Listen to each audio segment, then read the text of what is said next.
Yo, what is going on, you guys? My name is Inabishin. I got a little special video for you guys today. So I usually do commentary videos every now and then on this channel. I'm bringing you a topic today about basically what your goal is, or what in general gamers' goal is in gaming. And I'm basically, bringing up this Discord because of Joe Rogan. He basically made a statement that a lot of people were against and a lot of people agreed with him. So it's basically my perspective. So I'll show you guys that clip first. So here it is. And video games are a real problem. They're a real problem. You know why? Because they're fucking fun. Addictive. And you don't. Yeah. Well, I have a real problem with them. And you do them, and they're real exciting, but you don't get anywhere. Right. It's like you could do like martial arts, right? You could learn jujitsu. You get obsessed by jiu-jitsu, and then 3 years later, you're like an elite jiu-jitsu athlete. You're entering in competitions. You're a purple belt. You're moving up. Yeah, you're doing well. Right. You're thinking like, I might be able to open my own school one day. You got confidence. Yeah, if I have 100 students and those 100 students are paying me X amount of dollars per month, I can make a living. Holy shit, I can have this would be amazing. And then you see your jiu-jitsu school, and your jiu-jitsu instructor has all these students and drives a Mercedes, and he's got a nice family, and that's the future. This way you're doing something exciting and fun, and you don't. Or you could just be playing fucking video games. 3 years later, you could be that same kid. No, I'll just break it down real quick. Joe Rogan's perspective on gaming is that it's like you could just be playing for fun, or you could be playing for like a goal or something. And it's really, really competitive, basically, is what he's saying, to get into that type of atmosphere. So it's really hard to get into the gaming scene, basically, is what he's saying. And I wholeheartedly agree with this opinion, but there are some other facets to this argument that I would like to discuss. However, first I would like to bring up the counter argument to this argument, and it's basically stated by the position from Ninja. So I'll show you Ninja's perspective on this. Saw the most recent clip going on about Joe Rogan, his comment about video games or like gamers, and I think where he was coming from,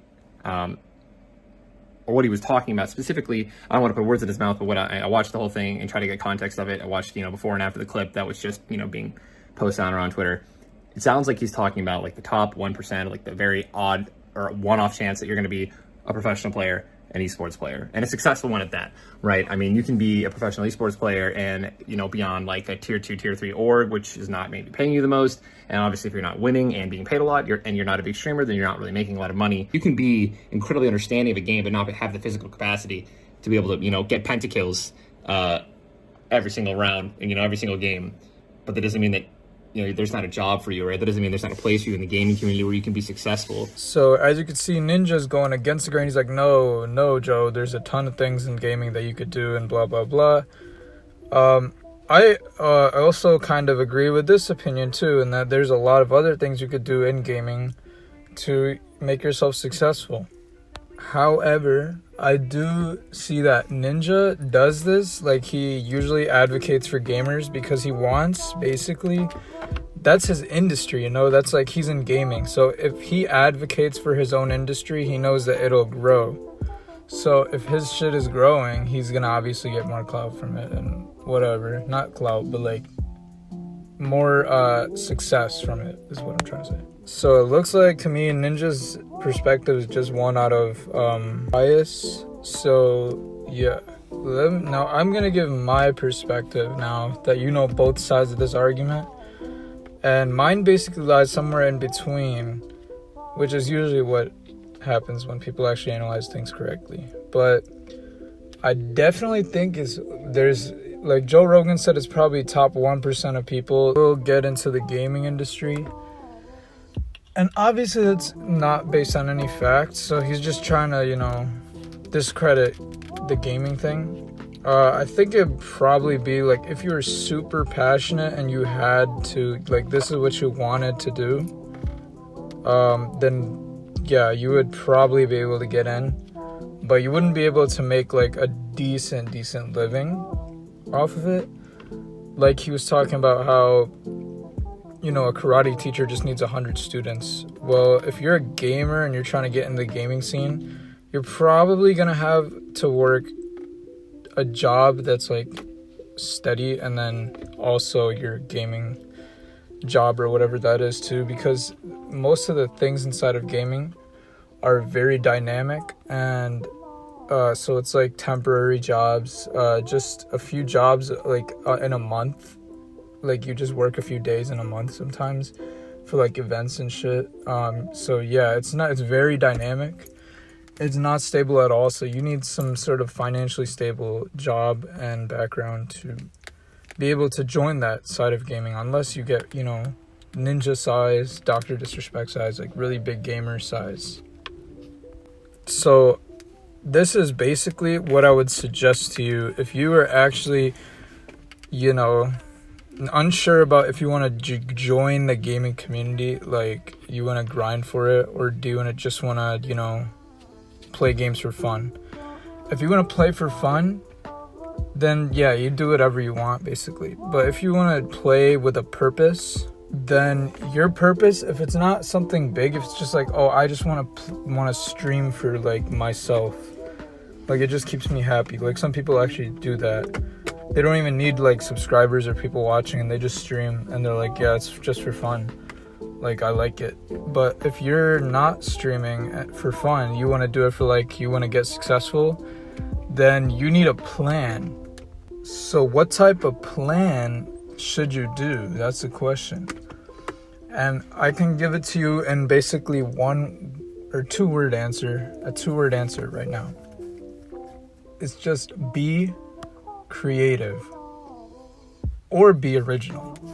Because both of those are basically the same thing. What I'm trying to say is you got to come up with something that is very like new and unique. So let's talk about some examples of this, okay? So Mr. Beast used to be like a Minecraft YouTuber, and before him there was really not this like culture of, $10,000 this challenge. Like he started that shit.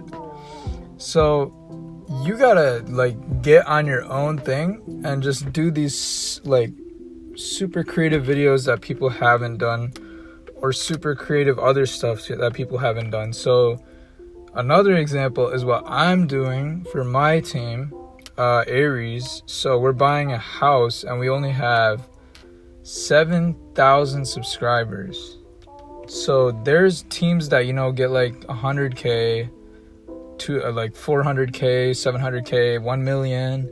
Those types of teams buy houses, but nobody's ever heard of a 7,000 subscriber clan buying a house. So I have a lot of ideas planned, which I do not want to say, but I've hopped on this plan and creative thinking type of thing. And this is what I've seen a lot of people that were successful do. I've talked to leaders of huge teams like SOAR. Personally, I know them, and that's basically what they say. That's their number one advice that they barely give out to anybody else. I'm dropping it here. So you need to plan accordingly and plan with creative content. If you plan, grind, and just be consistent, then you're good. That's all you need to do for about 1 to 3 years. That's how long it takes on average. So in 1 to 3 years, if you have not blown up, there's a problem, and that means that you were just unlucky. So you need to start completely fresh if you haven't done anything in 3 years. It could be that your idea was just not good enough. It could be that your personality, your level of attractiveness, these things actually count, guys. And if you don't have these things, you need to reevaluate your situation and start something new. So in my team, it's approaching its 3rd year. So this is the last year that I will be attempting to work on this team, unless it blows up. And I do have a strong feeling that it will, because of this Aries house that I'm about to buy in fall. So yeah, I hope you guys enjoyed this video. I'm giving you guys a lot of secrets out here. I'm not sure if everybody even watched till the end, because it was kind of a strange video. Just know that luck plays a lot into your success. Like most people just think maybe like 5% is luck or 50% is luck. No, it's like 70% of your success rate is based on luck, bro. Like, what does Charlie D'Amelio do different than most just average females that were on Musically at the time? Not much, man. She got lucky, basically. So it's mostly about luck when it comes down to it. Just do what you gotta do, you know, grind, consistency, originality, and then just let the rest come to you. That's basically it. And if it doesn't, you know, try again, restart, reevaluate, and yeah. So yeah, I hope you guys enjoy this video, and I'll see you guys later. If you subscribe, you know, you could check out more of these types of videos. But yeah, I'm out. Peace.